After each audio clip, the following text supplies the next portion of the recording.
ఓం సాయిరామ్. సమర్థ సద్గురు శ్రీ సాయినాథ్ మహారాజ్కి జై. సాయి భక్తులందరికీ కూడా నా నమస్కారం అండి. అందరూ ఎలా ఉన్నారు? ఆ సాయినాథుని కృపా కటాక్షాలు మన అందరిపైన ఉండాలని మనస్ఫూర్తిగా కోరుకుంటున్నాను. ఇక ఈరోజు వీడియోలో బాబా గారు ఏం సందేశం ఇవ్వబోతున్నారు అంటే కనుక, బాబా గారి యొక్క సందేశానికి విషయానికి వస్తే, తల్లి ఈ యొక్క అక్టోబర్ 7 ఈ రోజున రాత్రి ఈ చిన్న పని చేసినట్లయితే గనక నీకు రాత్రి 8 గంటల్లోపు ఒక వ్యక్తిని ఇంటికి వస్తారు బిడ్డ, డబ్బులు ఇస్తారు. అసలు ఆ వ్యక్తి ఎవరు, ఎందుకు వస్తారు, ఎందుకు డబ్బులు ఇస్తారు, ఇదంతా నువ్వు పూర్తిగా తెలుసుకొని తీరాలి తల్లి. అయితే నేను చెప్పే మాటలో ఉండే ప్రతి ఒక్క చిన్న అంతర్యాన్ని కూడా నువ్వు గ్రహించి తీరాలి తల్లి. ఎందుకంటే బిడ్డ, ఎప్పుడైనా కానీ మంచివారికే భగవంతుడు కష్టాలను ఇస్తూ ఉంటారు. ఎందుకంటే ఆ మంచివారు ఈ యొక్క కష్టాలను, నష్టాలను తట్టుకోగలరు కాబట్టి, ఆ కష్టం నుంచి, ఆ నష్టం నుంచి మళ్ళీ వారు వాటి దగ్గరికి వెళ్ళకుండా సరైన మార్గాన్ని ఎంచుకోగలరు. కాబట్టి దాని గురించి బయటపడగలిగే శక్తి అనేది వారికి ఉంటుంది. కాబట్టి భగవంతుడు ఆ శక్తిని ఇస్తారు. అంతేకాకుండా నువ్వు చాలా అంటే చాలా మంచిదానివి కదా తల్లి. నీకున్న మంచితనానికి, నీకున్న మంచి మనసుకి, ఎదుటివారికి నువ్వు సాయం చేసే గుణానికి, నీకున్న బోలే మనసుకి నువ్వు పడుతున్న కష్టాలు అనేవి చాలా అంటే చాలా పెద్దవి తల్లి. మరి ఎందుకు బాబా ఇన్ని కష్టాలు వచ్చాయి అని నువ్వు అడుగుతున్నావు కదా బిడ్డ. ప్రతి ఒక్క కష్టం వెనుక కూడాను ఏదో ఒక అంతరార్థం అనేది ఉంటుంది తల్లి. నువ్వు ఇన్ని బాధలు పడుతూ ఉన్నావు కదా, నాకెందుకు ఇన్ని సమస్యలు తీసుకొచ్చావు? మరికొన్ని నీ కర్మానుసారంగా వచ్చిన సమస్యలు తల్లి అవి. ఈ సమస్యలన్నింటికీ కూడాను అమ్మవారు పూర్తిగా ఫుల్ స్టాప్ పెట్టడానికే ఈ యొక్క సందేశం అనేది నీ కంట పడేలాగా చేశారు బిడ్డ. కాబట్టి అమ్మ మీద నమ్మకంతో ప్రతి చిన్న మాటని కూడా జాగ్రత్తగా గ్రహించు తల్లి. ప్రతి మనిషి గురించి కూడా ఇప్పుడు ఉదాహరణకి నువ్వు నీ జీవితం, నీ యొక్క కుటుంబం, నీ యొక్క భర్త లేదా నీ యొక్క భార్య, నీ యొక్క సమస్యలు, ఈ సమస్యల యొక్క సుడిగుండంలో నీ యొక్క జీవితంలోకి అప్పుడప్పుడు సంతోషాలు వస్తూ ఉంటాయి బిడ్డ. ఆనందాలు వస్తూ ఉంటాయి తల్లి. సంతోషాలు, ఆనందాలు, ఆ యొక్క అనుభూతిని నువ్వు అనుభవించే లోపే వెంటనే ఏదో ఒక కష్టం వచ్చి మనసుని కలవరపెడుతుంది కదా తల్లి. అలా కలవరపెట్టిన సమయంలో నీ గుండె జల్లుమంటుందన్నమాట. అయ్యా, ఇప్పుడే కదా నవ్వాను, ఇంతలోనే బాధ వచ్చేసిందే. నాకు నా జీవితానికి సంతోషం అనేదే భగవంతుడు రాయలేదా? నాకు మనశ్శాంతే లేకుండా పోతుందా? నేను ఈ కష్టాలను పడలేకపోతున్నాను, ఎందుకు నాకు ఈ జన్మ అని చెప్పి ఎన్నోసార్లు ఒంటరిగా 4 గోడల మధ్య కూర్చొని బోరున ఏడ్చిన రోజులు కూడా ఉన్నాయి కదా బిడ్డ. ఇక అంతేకాకుండా ఆడవారి విషయానికి వస్తే, భర్త నుంచి ఎన్నో సమస్యలు. భర్తకి ప్రేమ ఉంటుంది, భార్య అంటే, పిల్లలంటే ప్రేమ ఉంటుంది, కానీ గౌరవం కూడా ఉంటుంది అన్నట్లుగా నటిస్తూ ఉన్నాడు.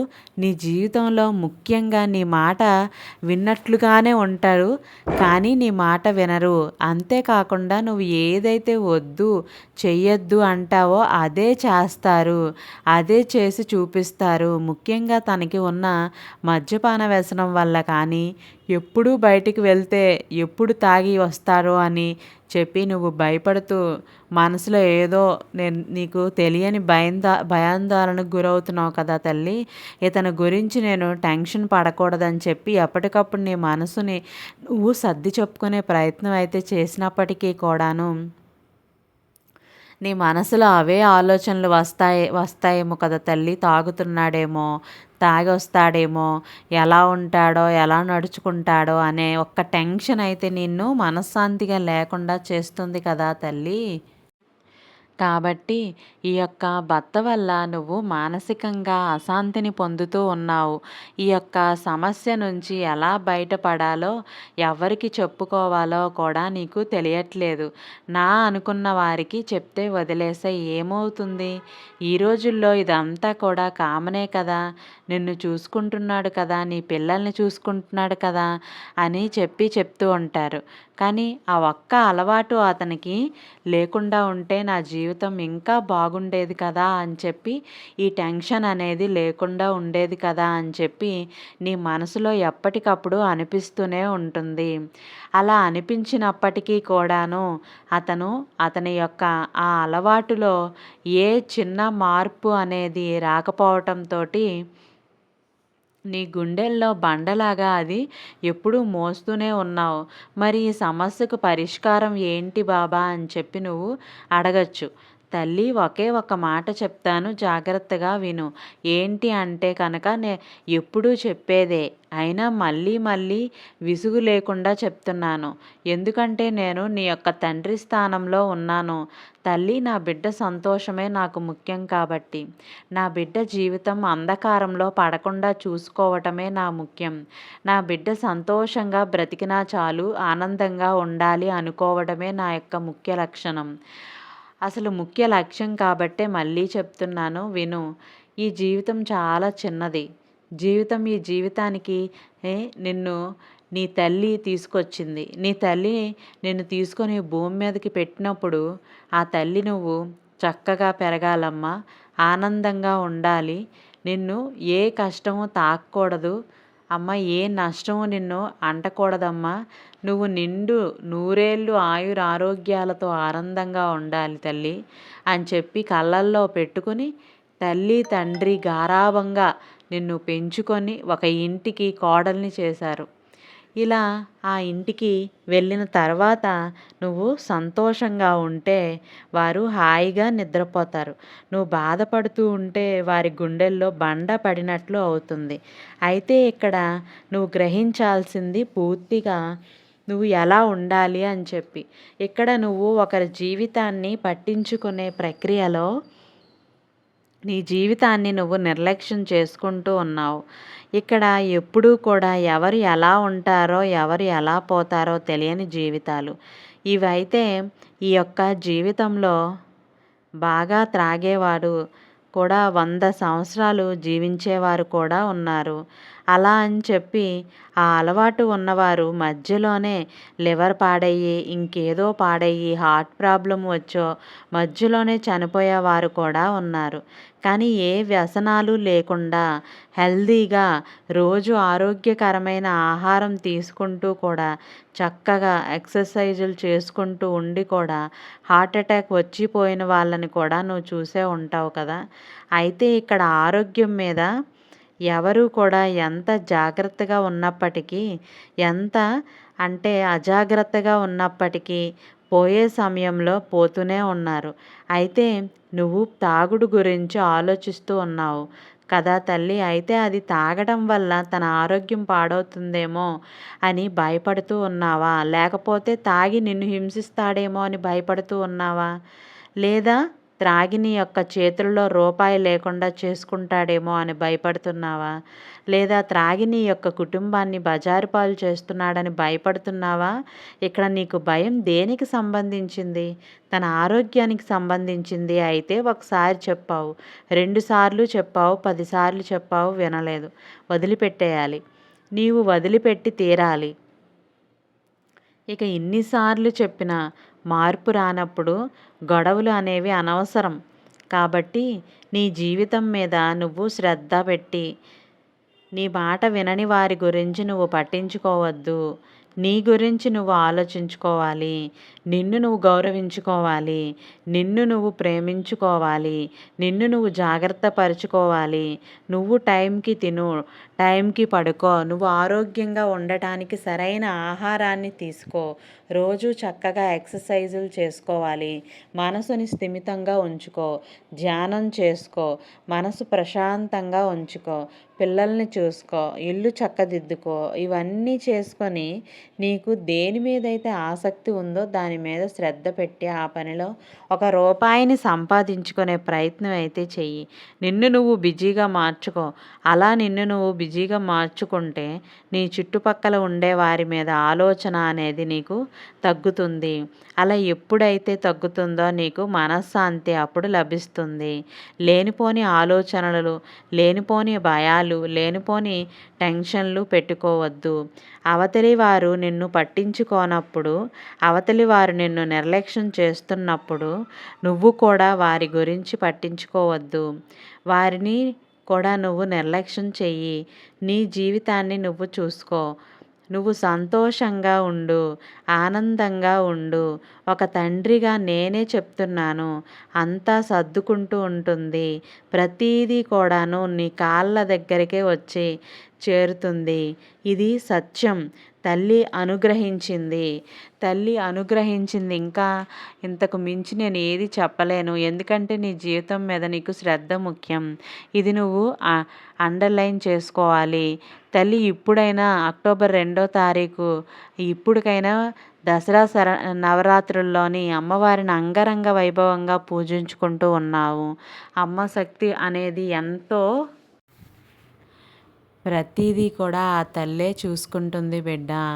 నువ్వు ఈ నవరాత్రుల్లోని నువ్వు ఎలా అయితే అమ్మవారిని ఎంతో ధ్యానంగా పూజించుకుంటూ ఉన్నావో, అమ్మ శక్తి అనేది ఎంత శక్తిగా అంటే ఆ శక్తికి ఏదైనా కూడా ఆ చెడు పీడ కూడా ఆ యొక్క నకారాత్మక శక్తి దృష్టి దోషాలు ఇవన్నీ కూడా పటాపంచలైతే అయిపోతాయి. అమ్మ శక్తి అంత శక్తివంతమైనది. అమ్మ చల్లని చూపు చాలా చల్లని చూపు ఎంత అనారోగ్యపరుడైనా కూడా ఆరోగ్యంగా లేచి తిరగడానికి, ఎంత బాధలో ఉన్నవారైనా బాధల నుంచి బయటపడటానికి, ఎంత దుఃఖంలో ఉన్నవారైనా సరే సంతోషంగా కేరింతలు కొట్టడానికి, అలాగే ప్రతి బాధ నుంచి ఎంత దురదృష్టవంతుడైనా అదృష్టవంతుడిగా మారడానికి ఆ చల్లని చూపు పండే ఆ చూపు మన మీద పడేలాగా చేసుకుంటే కానీ ఈ యొక్క దసరా రోజు నువ్వు అమ్మ దయ అనేది నీ మీద ఉండేలా చేసుకోవడానికి ఈ చిన్న మాట విన్నావు అంటే నీ ఇంట 38 లక్షలు కాదు తల్లి, కోట్ల వర్షమే కురుస్తుంది. నీ ఇంట దరిద్రాలన్నీ వెళ్ళిపోతాయి. నువ్వు పట్టిందల్లా కూడా బంగారమే అయి తీరుతుంది. తల్లి, ఇది సత్యం. అమ్మ ఏదైనా చేస్తుంది. అమ్మ తన బిడ్డ క్షేమాన్ని కోరుకుంటుంది. అమ్మ తన బిడ్డ ఆరోగ్యాన్ని కోరుకుంటుంది. అమ్మ నోరు తెరిచి అడిగితే ఏ తల్లి కూడా తన బిడ్డ కోరికను కాదు అని చెప్పలేదు. అంత చల్లని దయగల కరుణ చూపించగలిగే ఆ శక్తివంతమైన దుర్గమ్మకు నువ్వు ఈ యొక్క దసరా రోజు ఈ చిన్న పని చేసి చూడు. నీ జీవితం సంతోషకరంగా ఆనందకరంగా మారిపోతుంది. అయితే ఏం చేయాలి అన్న మాటకి వస్తే తల్లి, ఈరోజు చక్కగా దసరా రోజు పొద్దున్నే నిద్రలేచి చక్కగా ఇల్లు వాకిళ్ళు అన్నీ కూడా శుభ్రపరుచుకుని ఇల్లంతా కూడా పసుపు కలిపిన నీళ్లతోటి శుభ్రంగా తడిగుడ్డ పెట్టి తుడిచిపెట్టుకో. ఇల్లంతా పసుపు నీళ్లు చిలకరించు. వాకిట్ల గుమ్మానికి వేపాకులతోటి తోరణం కట్టు. ఈ విధంగా కట్టిన తర్వాత మంచిగా స్నానం చేసి తర్వాత ఎరుపు రంగు చీర కట్టుకో. నలుపు మాత్రం ధరించకూడదు. ఉతికిన చీర కట్టుకో. తరువాత కాళ్ళకి మంచిగా నిండుగా పసుపు రాసుకో. చక్కగా నుదుటిన కుంకుమ బొట్టు పెట్టుకో. పాపిట్లో కుంకుమ బొట్టు పెట్టుకో. చేతి నిండా 2 చేతులకి గాజుల్ని వేసుకో. ఈ విధంగా వేసుకున్న తర్వాత తలలో తలనిండుగా పూలు పెట్టుకో. నువ్వు కూడా ఒక అమ్మవారిలాగా అందంగా అలంకరించుకోవాలి. ఆ విధంగా అలంకరించుకున్న తర్వాత అమ్మని కూడా ఎరుపు రంగు పూలతోటి అలంకరించు. పాలు బెల్లంతో కలిపిన నైవేద్యాన్ని అమ్మకు సమర్పించు. అమ్మకి వేపాకులను కూడా పెట్టు. అమ్మ దగ్గర వేపాకులను కూడా పెట్టి తీరాల్సిందే. ఈ విధంగా అమ్మకు వేపాకులతోటి మంచిగా అలంకరించుకున్న తర్వాత నువ్వు అమ్మ ముందు ఒక నిమ్మకాయని పెట్టు. వచ్చి ఆ నిమ్మకాయని నిమ్మకాయ కూడా పెట్టిన తర్వాత అమ్మవారికి ఒక తమలపాకు పెట్టి, తమలపాకు మీద రూపాయి బిళ్ళను చక్కగా పాలతోటి నీళ్ళతోటి కడిగి గంధము రాసి కుంకుమ బొట్టు పెట్టి తమలపాకు మీద ఒక రూపాయి బిళ్ళను పెట్టి చక్కగా ఈ యొక్క చిటికెను వేలునితోటి వదిలిపెట్టి 3 వేళ్ళతోటి అమ్మకు కుంకుమార్చన చేసుకో. ఆ రోజు ఓం శ్రీ మాత్రే నమః, ఓం శ్రీ మాత్రే నమః, ఓం శ్రీ మాత్రే నమః అని చెప్పి 108 సార్లు జపం చేస్తూ మనం ఈ కుంకుమార్చన పూర్తయిన తర్వాత అమ్మకి హారతినివ్వాలి. వెలుగులో అమ్మని దర్శించుకోవాలి. నీ యొక్క సంకల్పాన్ని చెప్పుకోవాలి. ఈ విధంగా అక్కడ నిమ్మకాయ కూడా పెట్టిన తర్వాత దసరా రోజు అక్టోబర్ 2 పూర్తయిన తర్వాత అక్టోబర్ 3వ తారీఖు ఆ కుంకుమను భద్రపరుచుకోవాలి. ఆ కుంకుమని నువ్వు చక్కగా ప్రతిరోజు స్నానం చేసిన తర్వాత నుదుటను పాపిట్లోని పిల్లలకి స్కూల్కి వెళ్ళేటప్పుడు, కాలేజీలకి వెళ్ళేటప్పుడు పెట్టి పంపించాలి. భర్తకి బయటకు వెళ్ళేటప్పుడు పెట్టి పంపించాలి. ఆ రూపాయి బిళ్ళను తమలపాకుతోటి సహా ఒక పసుపు క్లాత్లో కట్టి మూట కట్టి ఒక ముడుపులాగా మార్చి దానికి గంధమ రాసి కుంకుమ బొట్టు పెట్టి ఎప్పుడైనా నువ్వు అమ్మవారి గుడికి వెళ్ళినప్పుడు ఆ రూపాయి బిళ్ళను హుండీలో వేసేయి. ఈ విధంగా వేయటం వల్ల నువ్వు ఏదైతే సంకల్పించుకొని అమ్మకు కుంకుమ పూజ చేశావో ఆ సంకల్పం తీరుతుంది. నీకున్న అనారోగ్య సమస్యలు తగ్గుతాయి. నీకు ఆరోగ్యం వస్తుంది.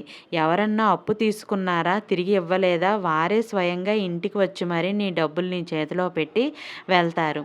నువ్వు చేస్తున్న వృత్తి, ఉద్యోగ, వ్యాపారాల్లో కలుసుబాటుతనం అనేది వస్తుంది. ఆకస్మిక ధనలాభం అనేది పెరుగుతుంది. పట్టిందల్లా బంగారమే అవుతుంది. ఏ పని చేసినా అందులో నీకు 3 పువ్వులు 6 కాయలుగా ఉంటుంది. కుటుంబంలో కలహాలు తగ్గుతాయి. భర్తలో మార్పు వస్తుంది. పిల్లలు చక్కగా మంచి తెలివితేటలతోటి ఆరోగ్యంగా పెరుగుతారు. నీకు మంచి ఆరోగ్యం అనేది కలుగుతుంది. నీ ఇంటి మీద, నీ యొక్క ఒంటి మీద ఉన్న నరదృష్టి, నరఘోష, శత్రు సమస్యలు, శత్రు పీడలు, నకారాత్మక శక్తులు ఇవన్నీ కూడా ఎవరి ఏడుపులు కూడా నీకున్న స్థాన బలంలో ఆ బలం అనేది లేకపోయినా కానీ నీ యొక్క స్థాన దోషం ఉన్నా కానీ ఇవన్నీ కూడా పూర్తిగా వెళ్ళిపోయి నీకు అంతా కూడా పాజిటివ్గా జరుగుతుంది.